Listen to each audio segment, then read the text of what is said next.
Hello listeners, and welcome to Season 3 of the Cult Vault podcast. I'm your host Casey, and this season we're diving deeper than ever before. Having completed my Masters in the Psychology of Coercive Control at the University of Salford, we'll be exploring not only the hidden world of cults, but also the expansive influence of coercive control in various settings. This season involves sensitive themes and discussions with survivors of coercive environments. Listener discretion is advised. If you find these topics difficult or disturbing, please visit cultvaultpodcast.com for links to supportive resources. To enhance your listening experience and support this work, consider joining Patreon at patreon.com/thecultvault. Members get early access to ad-free episodes, exclusive goodie bags, merchandise, invitations to our monthly video calls, plus a special shout-out for supporting the show. You can now link your Patreon account to Spotify, combining free and exclusive content, all in one convenient place. Don't forget to support the show by leaving a review on your favourite podcast player. Every review helps us reach more listeners and expand this community. And for true crime enthusiasts, CrimeCon UK is returning to London on June the 7th and 8th, 2025. It's the ultimate event for anyone interested in leading true crime guest speakers, book signings, and CSI experiences. I'll be there too, and I'd love to see you there. You can use the code CULT, C-U-L-T, at the checkout for 10% off your tickets at crimecon.co.uk, or you can follow the link in the episode description. Now, with all of that said, let's dive in to today's episode. Hello, listeners, and welcome back to another episode of the Cult Vault podcast. I'm your host, Casey, and joining me today is somebody I've been waiting to sit down and chat with for over 2 years now. Hello and welcome, Tammie Willis, to the podcast. Hi, Casey. Thank you so much for having me. I can't believe it's been 2 years since we spoke last. It's been such a long time, but I keep seeing your name pop up in all corners of what some people call the cultiverse or the cult education space. I'm so looking forward to diving into all of the things that you've been up to. Would you like to start by introducing yourself to the listeners? Sure. My name is Tammie Willis, and I am a born and raised in survivor of extreme Christian fundamentalism. I don't remember a time in my life when my parents were not involved with it. And I was able to escape when I was 18 and spent quite a lot of my adult years just trying to figure out what had happened to me. And it was really kind of about 8 years ago when I had this aha moment that I should be looking at my experience under the lens of coercive control and cultic manipulation. And that was the game changer for me. Can you talk us through how that revelation happened? Because I had one similar without a personal cultic experience. So I'd really love to hear from your perspective how that happened for you. As I said, I left when I was 18. And at the time, I didn't really know that what had happened to me wasn't normal, I guess. If you grow up in a heavily indoctrinated state and very isolated, it's kind of hard to realize where you are on the spectrum of what is normal and what isn't. So when I left at 18, I knew that my experience growing up had been abusive, but I did not realize that the extremist religion that my parents were involved in was actually cultic situation, and that the extreme indoctrination that I had experienced through childhood had had a profound effect on my worldview and even more so on my development as a human being. So it was around the time that politics really started getting nutty in the U.S. and Brett Kavanaugh had just been nominated to the Supreme Court, and having grown up in very similar environment to what he espouses was just extremely triggering for me. And I kind of got to the point where I wasn't really functioning very well. I was just spinning and having a lot of triggering thoughts and a lot of memories and flashbacks. And it really made me aware that there were some things that I needed to to reevaluate in terms of how I had been dealing with them. Because I spent a lot of time in therapy in my adult life, just kind of putting a Band-Aid on the problem because I didn't know what the problem was.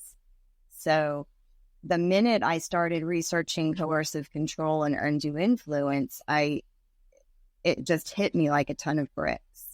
So that was kind of when the journey started for me, and listening to other survivors telling their stories and reading people's firsthand accounts, and, getting the information from the very few experts that there are in the cult recovery space to just try and piece things together. In terms of fundamentalism in the context of your upbringing, could you describe to the listeners and to myself what fundamentalism is?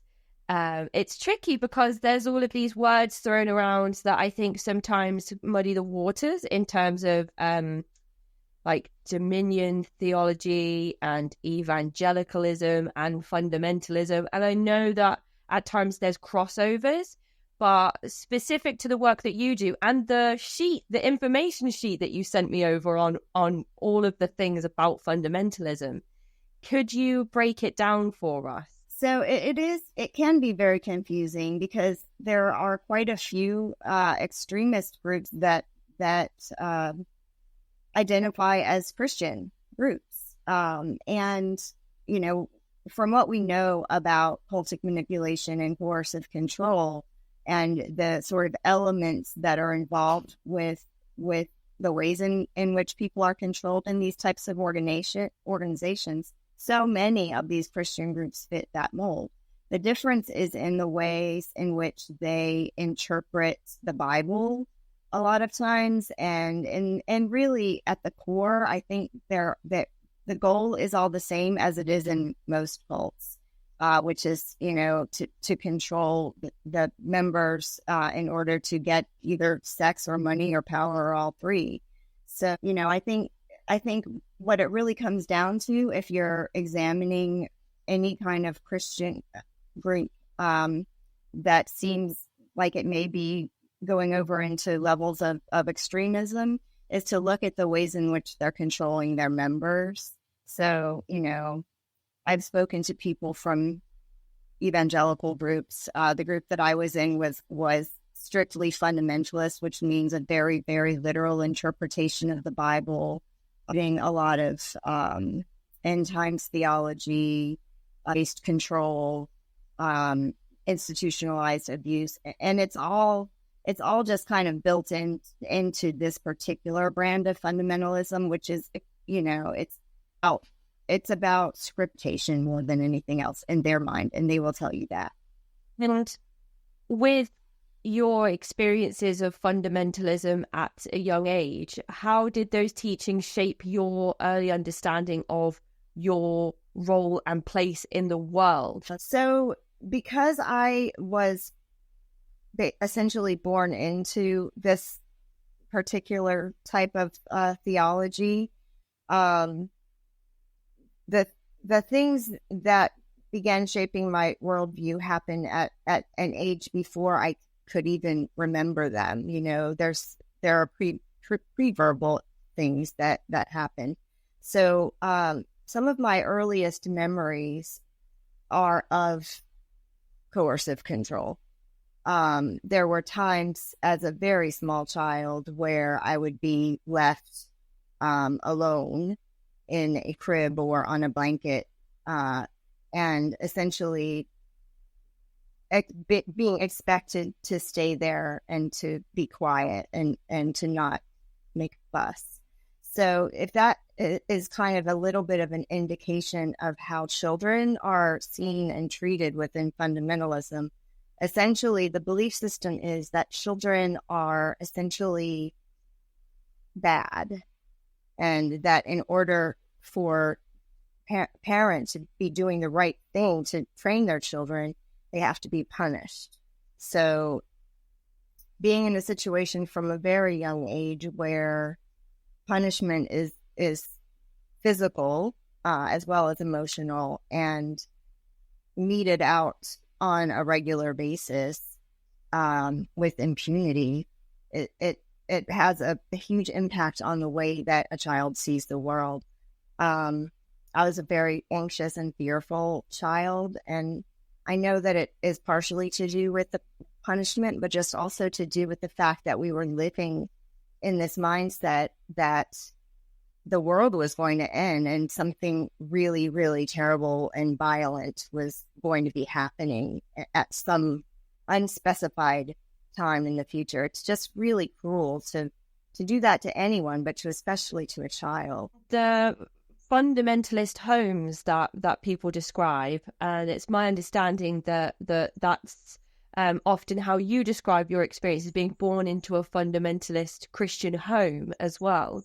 It's not just church services and church-related activities where this type of blanket training and treatment is happening. You're living in that environment also. So it's kind of like Janja Lalich would say, a self-sealing system in all areas of your life. I mean, essentially, the doctrine is carried into the home, and parents, the parenting comes directly from the leaders of the fundamentalist organization. So whatever they are interpreting from the Bible and telling and encouraging parents to do is what happens.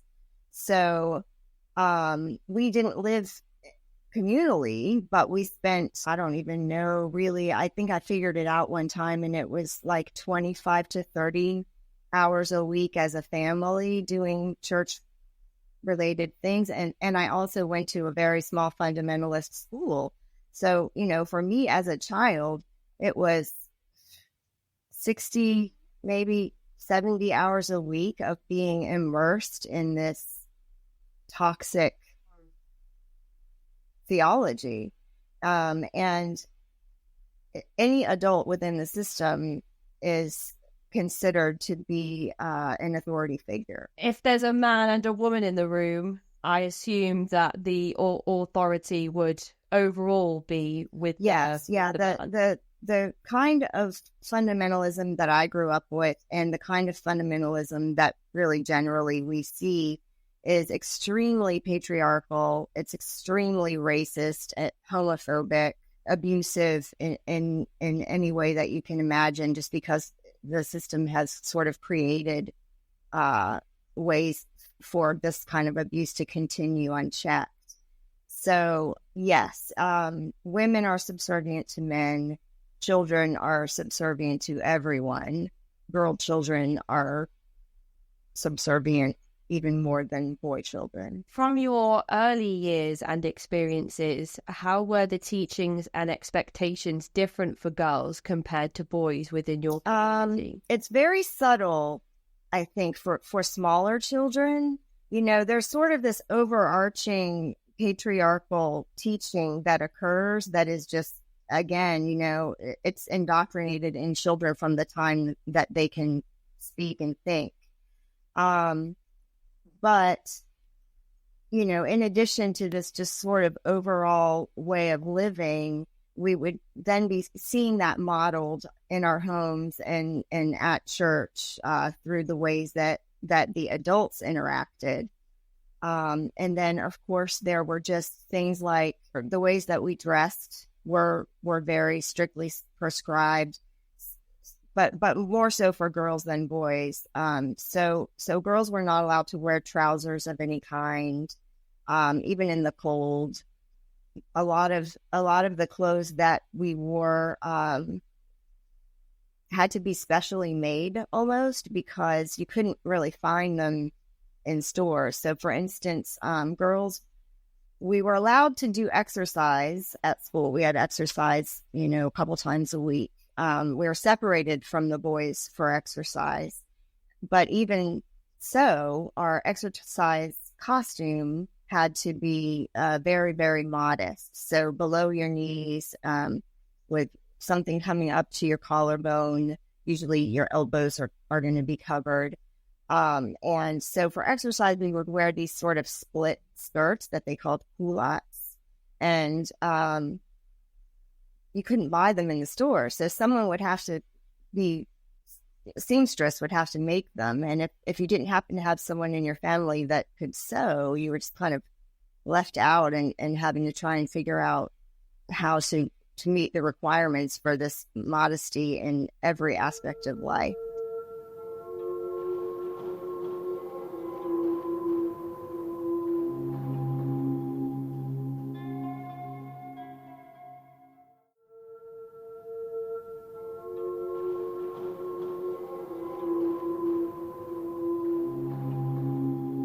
Purity culture of fundamentalism is always something that boggles my mind. In terms of growing up as a young girl into a woman, what are some of the experiences of like before you even begin puberty and development, you're being told that your body is making people lustful and that you need to cover up your body or not wear clothes that stick to your shape, and I can't begin to imagine how confusing that must be when you're not even really given an explanation as to why you're being told those things about your own body. Yeah, there's not really much of an explanation for much of what you're taught in fundamentalism. And a big part of that has to do with this kind of rule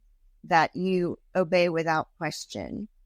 So there's really not much internal dialogue, I guess. And certainly, that type of indoctrination is meant to stop children from being able to think critically.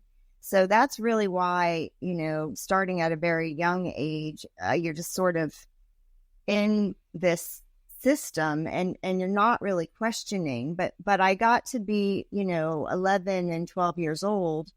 And the main thing that started me down the path of questioning was the sort of end times theology and the apocalyptic aspect of it. So I was already kind of in this place of, we had been required from the time I was probably 10 to watch this film about the end times that was so terrifying and graphic to show to a small child. And they would show it to us at school, and we would watch it at least once a year. So by the time I got to be 11 or 12, I'd seen this film several times, and it had just traumatized me. And so I began to think, okay, it's not okay to do this to children. Like, you can't scare children into believing what you want them to believe. And I had that thought, but I didn't really know what to do with it. So then when other things started to happen in purity culture, at the same age, I was starting to be told that the way that I dressed and the way that I behaved around men and boys was my responsibility, because I could have some negative impact on them and make them have bad thoughts about me. And thought policing was so common, that we didn't question it. It was always, this is such a method of coercion, right? Telling people that they can't trust their own thoughts because their own thoughts are evil or bad. It just sort of sets you up to be in this place of taking in information and not questioning it. And so when someone told me when I was 11, and I got told this by so many people, and especially male leaders of my church and school, that I would be responsible if a man or a boy had a bad thought or something were to happen. They would say, if some quote unquote something were to happen, because we didn't know anything about our bodies or sex or procreation or any of it, but we were being told that something bad can happen, and if it does, it's your fault, and that procreation is only for marriage. But we weren't told what procreation even was. So, it just sort of sets you up in this very institutionalized setting of, vulnerable people being put into positions of possibly being abused, because these groups are rife with predators, because the system allows them to do what they like to do. So we're talking about young, impressionable children that don't know how to think critically and are being scared and fearful on a daily basis, potentially being put into position with predators where they literally have no way to protect themselves.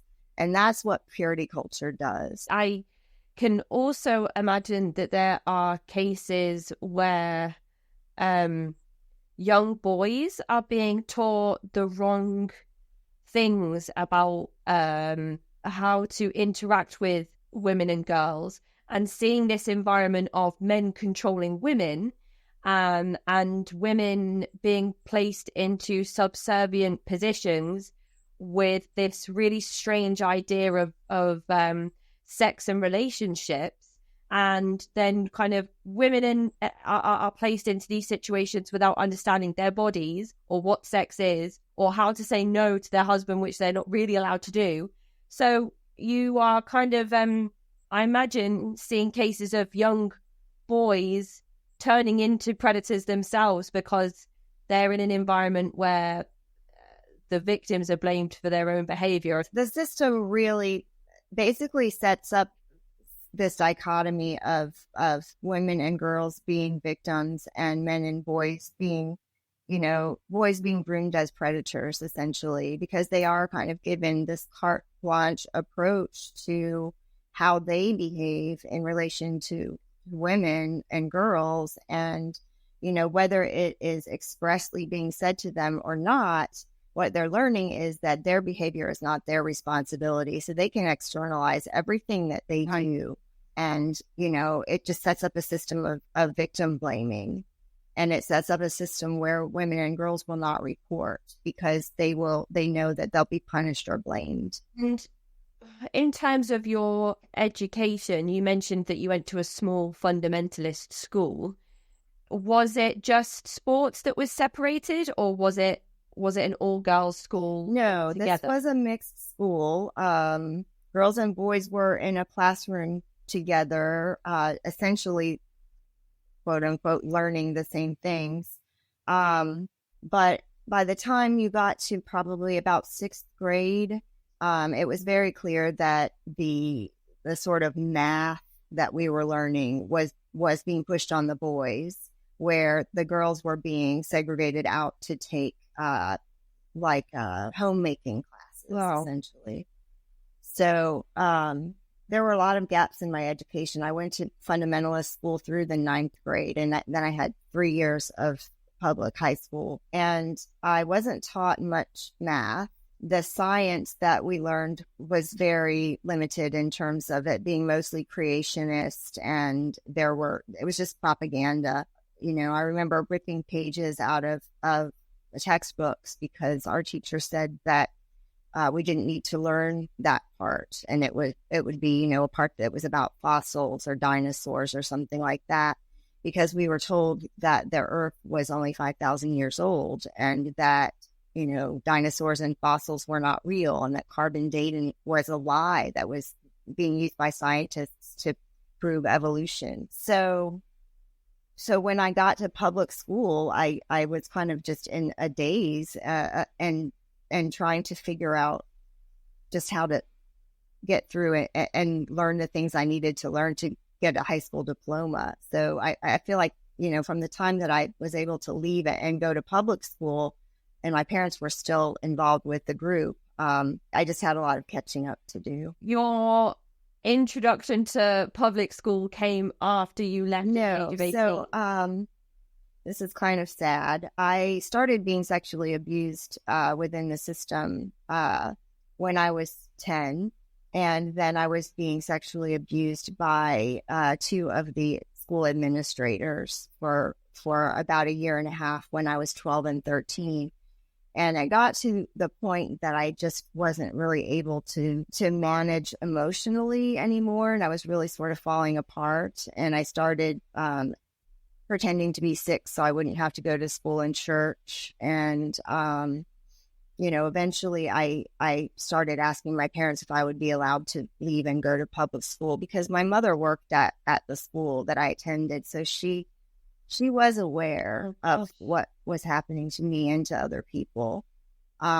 we never talked about it, but I think that that's really the only reason that I was able to leave the school is because my mother did know what was going on. So I left and started public school, and she lost her job.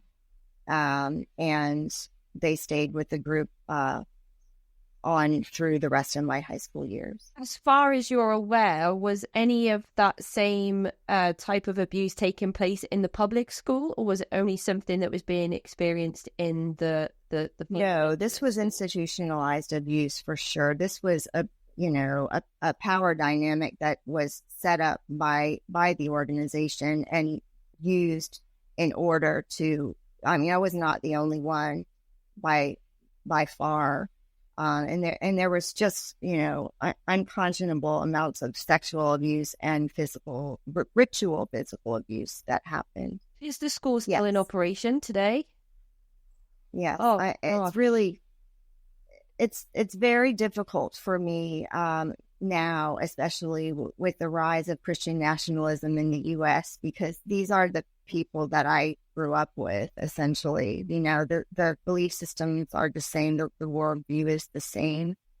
And it's so easy for me to see how it has happened. When you moved over to public school, was there ever a moment where you had interactions with teachers that recognized that you might not know all of the things that other students that have always accessed public school, that those students know? I don't know how common it is for people to come from really enclosed communities to public environments and teachers go, I recognize this because I've seen it before, or if it was just something you got absolutely no support with whatsoever. Yeah, that is such a good question, because looking back on it from the mind of a 14 to 16-year-old child, I thought I had saved myself. I really thought that going to public school was going to be the answer for me, and that getting out of the environment would be enough. And so I went to public school and I just pretended to be normal, and I didn't I didn't know how to act or behave, and everything freaked me out. It was so loud, and there was always a lot of stuff happening in the hallways, not really in a scary way at all, but I had this level of hypervigilance that was just out of control, and everything scared me. So I just pretended to be normal, and that's how I got through it. And I don't think that any of my teachers knew the environment that I came from per se. I do think that they recognized that I had some emotional issues. And the other aspect of this is that my mother was diagnosed with cancer the month that I started public school. She was diagnosed with terminal cancer. So my teachers in public school did realize that I had a sick parent at home, and that I was being sort of parentified into the role of caretaker in a lot of ways. And so I think that they had a lot of compassion for me in that sense, which really did help a lot in terms of my being able to be there in a way that felt somewhat safe. With accessing medical care and treatments in some fundamentalist spaces, it's my understanding that you're not always allowed, or you're heavily dissuaded from things like hospitals and trained midwives. How did that impact your situation with your mum? Well, it really impacted me from a very young age, actually, because the fundamentalist group that my parents began in, we moved several times. So every time we move into a different fundamentalist area. But the one that they began in was in Charleston, South Carolina, and it was what would eventually become a movement called the quivered wall movement. That is a type of fundamentalism that is very heavily focused on children and child rearing, and having as many children as possible to really be able to kind of build this army for Christ. So from the time I was born, my parents were doing whatever they could to try and have as many children as possible. But unfortunately, my mother did not have a very strong constitution or really the ability to carry children in a healthy way. So she had quite a few miscarriages in the process of trying to have more children for the church. And her health was not great for most of my childhood. So I spent a lot of time by myself and, while my mom was either in the hospital or sick. So there's that portion of it. But then the other portion is that because women are subjugated to such a horrific degree, I think they lose their will to care for themselves. I can't, this is kind of a blanket statement, and I can only speak from the experience of my own mother, but she did not take care of herself physically ever.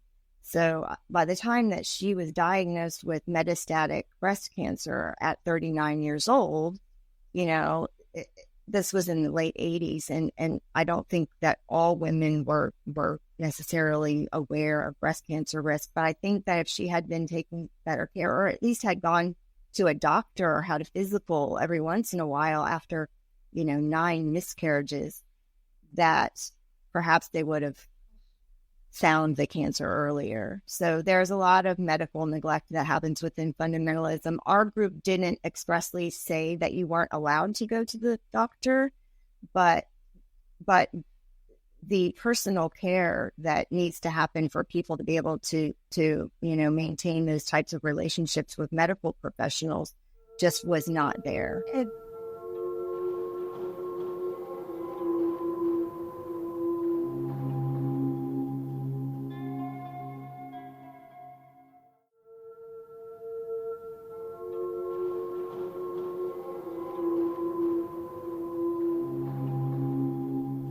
A person has so many responsibilities in the home as well. I can't imagine they would even feel like they could find the time to go to the doctor or spend time in the hospital or access treatments. And that's without thinking about the healthcare price.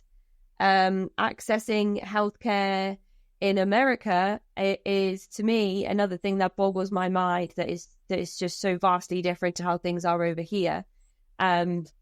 So being dependent on your husband for everything, and then saying, I need to go to the hospital and I need this treatment and it's going to cost this much money and you'll have to pay.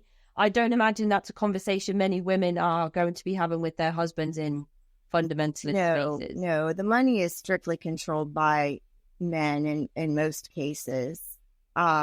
It was interesting because there were a few situations where there would be a woman who was divorced that would come and be a part of our community.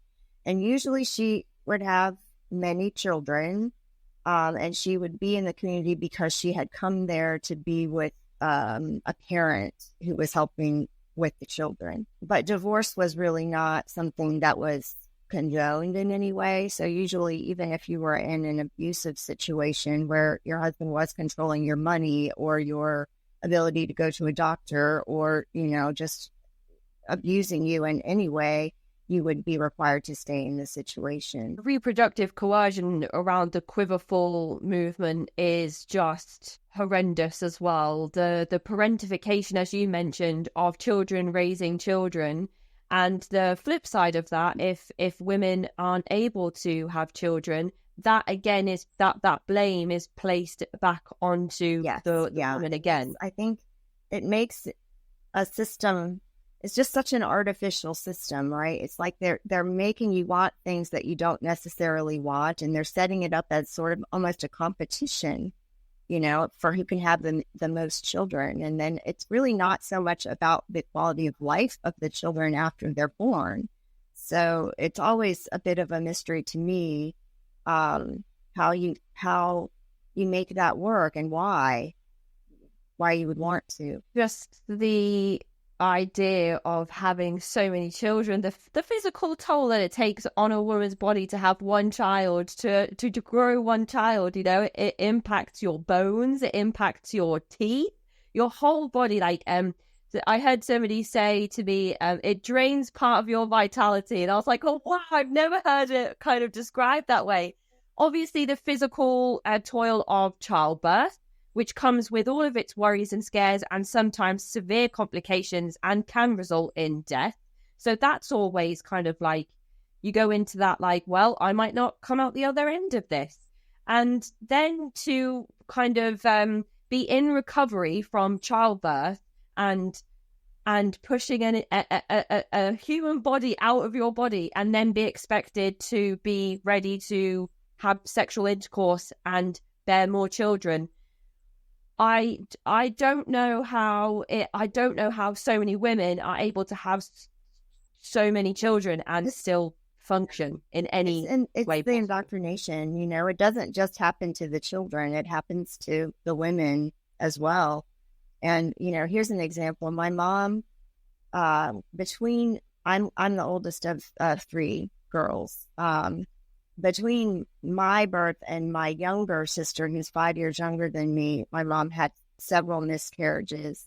When my sister was born, she was born, this is in the 70s, she was born 2.5 months premature, which was, you know, life-threatening at that time. And so she was in hospital for, I think, 2 months. And then literally my youngest sister was born 13 months later. Gosh, I imagine just in that time frame as well, with all of those things happening, like sex is probably the last thing on your mum's mind. And I don't want to speak for her, but I just can't imagine my body being like, yeah, that's what I want to do right now. I'm looking back on it now as an adult and trying to figure out what was happening. You know, it's something that I will wonder about for my entire life. There are just things that I won't know. And there are things that I can try and piece together, but I just won't have all the answers. And that's definitely one of them. I feel like there must have been coercion happening. I just don't know. So you have spoken very openly, and I can't even imagine that it's ever any easier to speak about physical and sexual abuse. And I wonder how that behavior was justified in the group. And if that was the catalyst for you really deciding that this was not an environment that you wanted to live in, or maybe raise your own children in. I know we've spoken about it briefly, and I know that you work very closely with Yanya, and she talks a lot about how there isn't always a switch that turns on and somebody says, oh, that's it, I realize I don't want to be here anymore. I think for me, it was the moment that I realized that I was being controlled by fear. And as I said, I was only 11 at the time, 11 or 12 years old. And I knew that it wasn't right, but I didn't really understand why it was wrong. I just knew it didn't feel right and that I was afraid all the time. And I knew that didn't feel right to me in my body. But I was way too young to really understand any of it. And that was also the time when I was sort of being groomed for abuse again. And so I think it was just my kind of visceral knowledge that I was living in something that was really toxic, but I was too young to really fully understand what it was. So I started acting out at that point, and things got so much worse for me, because the last thing that you want to do in fundamentalism is to be a squeaky wheel or to be seen as a behavior problem. It's called being defiant. You know, there's no sort of let's have a constructive conversation about why you did that, or, you know, even if it was something completely normal, it was just, you go straight to punishment. like stifling your own personality as well. You know, kind of not allowing you to be different in any way to everybody else that's in the community. It sounds as though you have a little bit of rebellion coming out, and they're like, no, we don't want to see any of that. It makes me think of my 3-year-old. She's so strong-willed, I would say, and it's not that kind of strong will is not something I imagine would be tolerated in the fundamentalist space. And going into public school and having those challenges of the hypervigilance and maybe kind of like a overstimulation because of the busyness of going to an environment full of so many secular people, and navigating that time through high school and then leaving at the age of 18. What was some of the most challenging aspects of adapting to life outside of fundamentalism? It's funny because looking back on it now, I can see how much more vulnerable and sort of innocent to the world I really was, where at the time I kind of thought, okay, I've got this all nailed down, you know, I'm going to get away from this situation and everything is going to be great, you know. But then there's the sort of practical things that go along with that, like how do you get into college, and how do you, you know, navigate the various systems in the world that you've never been exposed to before, and how do you make friends. And you know, I didn't know when I left at 18 that I had been so developmentally delayed by the indoctrination that happened to me, and that I had missed so many developmental milestones. And so now, being so far removed from it and having gotten some recovery work under my belt and understanding of what had really happened to me, I know that I was a survivor of complex trauma at the time, and that there were a lot of things that I was going to have to teach myself to do. But, you know, I didn't know that then. So it became this sort of real self-loathing situation for me, because I couldn't figure out things because I didn't know how. And I was blaming myself for not being able to know how to do these things. And so it just became a real vicious cycle for me. And if there's one thing that I wish that I could have changed from that time, it would have been to have this knowledge of the trauma that I actually experienced. With your active recovery from CPTSD and the work that you're doing in the cult recovery space, what are some methods and support systems that have worked for you personally? There's always conversations about like, try this type of therapy and try that type of therapy and try and find a trauma-informed, cult-informed therapist, which is like trying to find a unicorn. I think from my personal experience of attempting to refer survivors to different clinicians and areas in the world. No, you're absolutely right. And so I think, you know, in my own personal experience, the things that have been most helpful for me is, first of all, just kind of having this new framework for understanding my experience, because that's really at the heart of what we have to do in recovery, is to reframe the things that we do remember about our experience and have a lens for understanding them that works for us now and makes sense. So that is kind of, if you're already in a place where you're asking those questions and trying to find help, that's a great place to start. I think it is true that having a trauma-informed therapist or a cult-informed therapist is really extremely helpful. I agree with you that it is like finding a unicorn or a needle in a haystack. So the other options that kind of help bulk out your understanding of recovery are going to be things like educating yourself. You know, if you can find courses and workshops around cult recovery. If you can't find those, then finding a course or workshop about narcissistic abuse can be very helpful.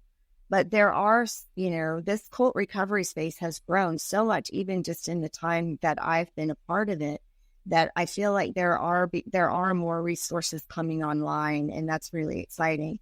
But normally I say that recovery from cultic abuse or the broader complex trauma that a lot of people experience in these situations is, and you don't have to do all three things at once. It's really just find what works with you in the moment, because a lot of this is about triage and survival mode for people on the front end, especially.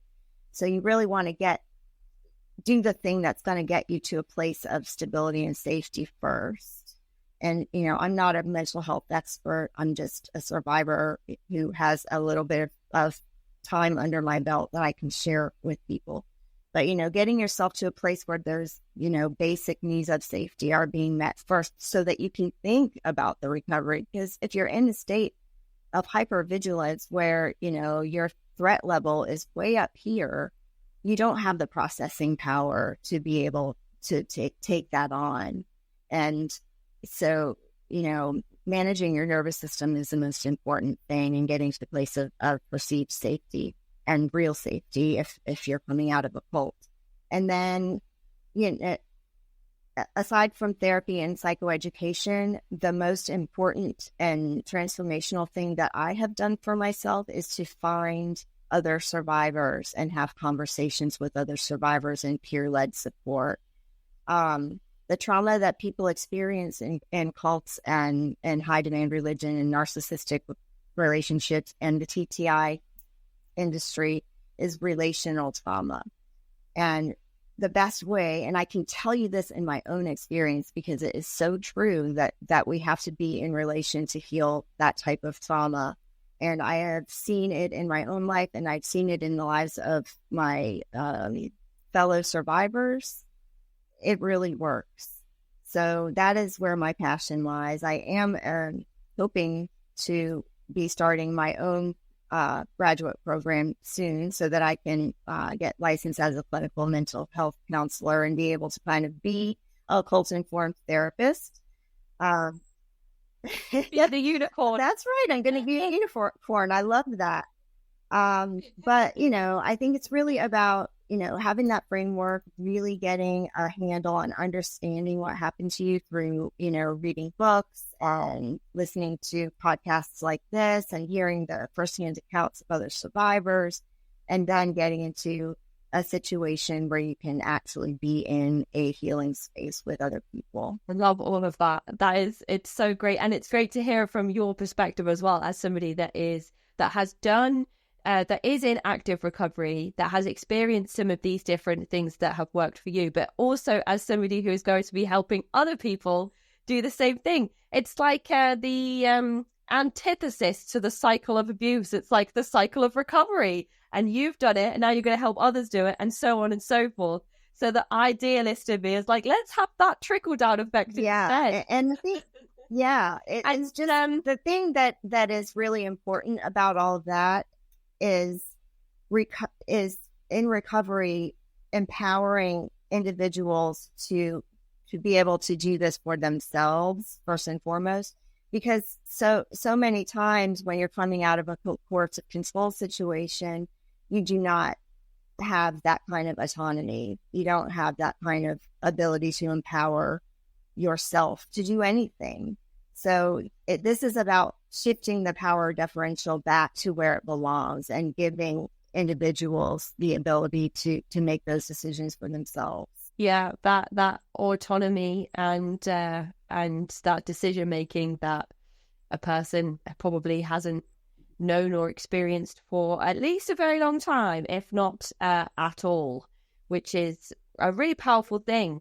I would love for you to tell us how you got into the cult recovery work and the work that you're doing now and the people that you're working with. So the work that I am currently doing is something that I have been working on in one way or another for a few years now. And We are a group of survivors from cults and Christian fundamentalism and troubled teen industry, and some people who are coming out of traumatic narcissism.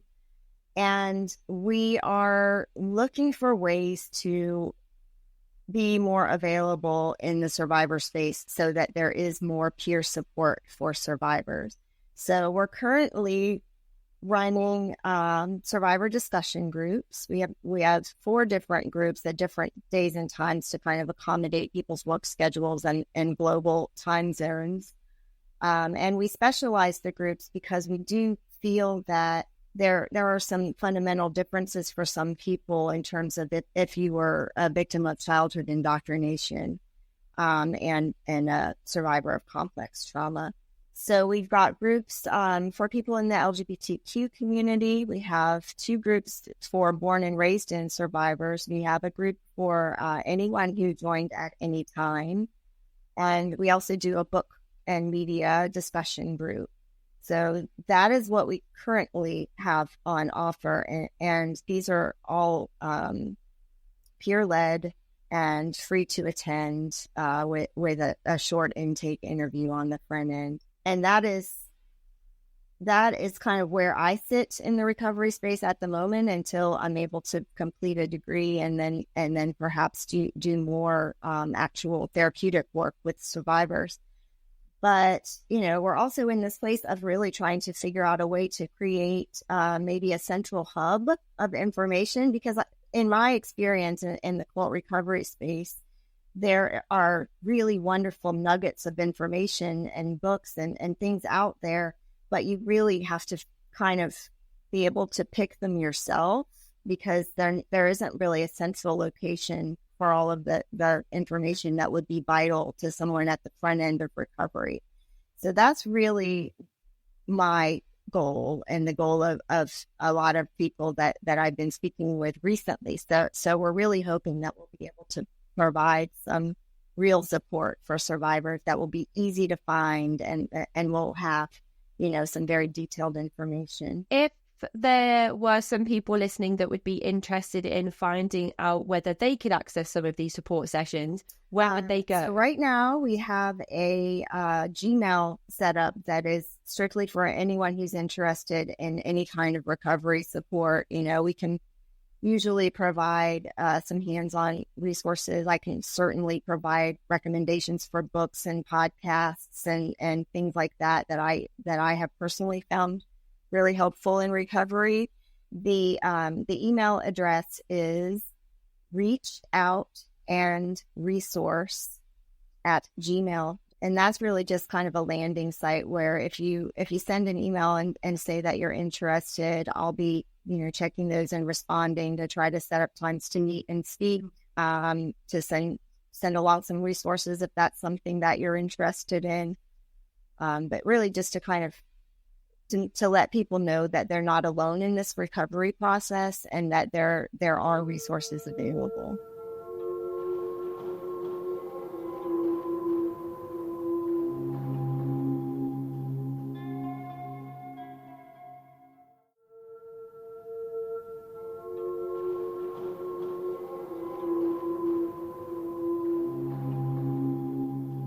Awesome. And it's so great to hear the troubled teen industry included in some of that work, and narcissistic abuse as well. But I think that kind of comes back to this phenomenon that is coercive control. It's the one common thing that ties together all of these different contexts where survivors speak from.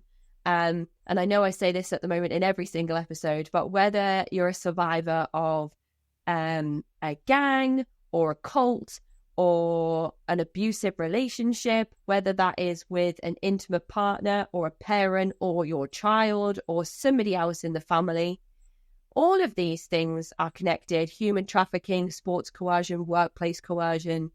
And then you have sub-communities within those wider categories, like the troubled teen industry, and like smaller, more fringe religious and spiritual groups, and so on and so forth. All of it is all tied together by coercive and controlling behavior. So the more that we can create these hubs, as you've said, Tammie, of people, not only of people that understand the subject matter and can help others understand the subject matter, but also of information and resources. Because what I have found with my own research is that if I'm reading something on, if I'm reading something like Trauma Recovery by Judith Herman, you think on the face of that, especially from the way people talk about Judith Herman in the intimate partner violence space, that book is going to be more geared towards people that have experienced domestically abusive relationships.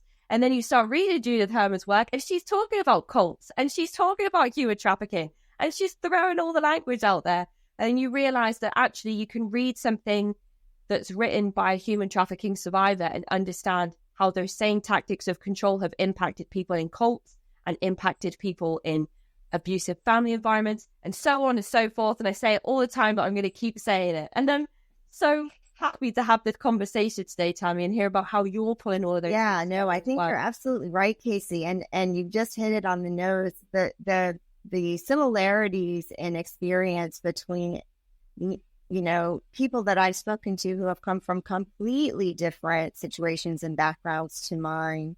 And that is the beauty of healing and peer-led support, because you do hear these stories of someone whose experience is nothing at all like what you have experienced, and you're still making those connections. You're still, seeing yourself in someone else's experience, which is really so incredibly valuable in the healing space. Well, I've really enjoyed finally sitting down to have this conversation today, Tammie. It's been a couple of years in the making, but it's so wonderful to sit down. I so appreciate you coming on and telling us about fundamentalism as a subject, but also for sharing your experiences that are very vulnerable and difficult things to talk about. So I don't underestimate the difficulty in sharing those experiences with us here today. And I know from the feedback that I get from people that email in, these conversations are always so helpful to people, just hearing from survivors and understanding that they are not alone in their experiences or in their path to recovery. So thank you for all of the work that you do and for our conversation today. Is there anything that you would like to say to anybody listening as a call to action or as final pieces of advice before we say goodbye today? I guess I would say if you're listening as someone who is a survivor, just to know that this work in recovery, it is difficult, but it is some of the most worthwhile work that you can do for yourself. It's such a gift that you can give yourself. And there are resources available, and I am happy to help you find them. And if you're questioning a situation that you're currently in as being possibly, a situation of coercive control or cultic abuse, my best advice is to reach out to someone who is not a part of that situation or group, and ask them what is their take on it. Ask them for an honest opinion and really listen to what they say. Having someone that you can trust who is not in the same worldview, that maybe has a different opinion, it is always a great place to start, because it can help us with our critical thinking about whatever the situation is. I don't know if anybody's ever given that piece of advice before, and I really love that. It kind of brings us full circle to what you were saying at the very start of our conversation about not knowing that the experiences you had weren't typical of most children. So just to be able to ask somebody, is this what happens, or is this just what happens where I live? It could be another very powerful thing. So that's a great piece of advice. Thank you, Tammie. And I'm going to be keeping my eyes and ears open for news of you becoming our trauma-informed, cult-informed unicorn clinician, that I can then start inundating you with people's email addresses, because there's so many people out there that need the help and support. And I'll just keep throwing people your way. Thanks, Casey. And I really appreciate the work that you do in bringing awareness and in educating the public about coercion, because I really feel like that is another sort of arm of this whole process of just making people more aware of what is going on, so that people can really realize that this can happen to anyone and that it is happening all over the place. Absolutely. Yeah, it's a systemic global issue, to say the least, and an uphill battle in trying to make people aware, but we're going to keep doing it anyway. Thank you so much, Tammie, for your time today. Let's keep in touch, and I hope that you enjoy the rest of your day. Bye. Take care. Bye.